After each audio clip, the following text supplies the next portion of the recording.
काल रात्री 2 वाजे सुमारास आमच्या गाड्यावर पेट्रोल टाकून जाण्याचा प्रयत्न झाला. या गाडीचा ब्लास्ट झाल्यामुळं भडका खूप उडाला. त्याच्यामुळं यांच्या बी खिडकीला आग लागली आणि यांच्या घरामध्ये बी जीवितहानीची होण्याची शक्यता होती. हा खूप भयंकर प्रकार आमच्या इथे घडलेला आहे. तरी पोलीस प्रशासनाने याची योग्य ती दखल घ्यावी आणि गुन्हेगारांना कैद करावं. किती वाजता घटना झाली, कशी झाली? ही घटना रात्री 2 वाजता घडली. कारण की या टाकी प्लाटचा आवाज झाल्यानंतर आम्ही घरचे उठलो आणि आगीचा भडका तुम्ही बघू शकता वरपर्यंत पूर्ण गेलेला आहे.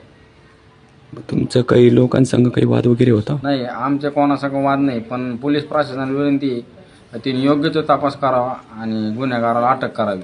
तुम्हाला कोणावर संशय येतो? नाही, संशय तसा कोणावरच नाही, पण कारण की जीवितहानी झाली असती तर खूप मोठं नुकसान झालं असतं. कारण की इथं पण घर आहे, त्यांच्या घराला पूर्ण इथं आग लागली असते.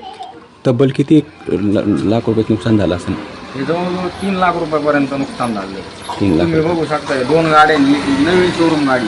न्यूज अहिल्यानगर 24 तास. आम्ही बातमी नाही, सत्य दाखवतो.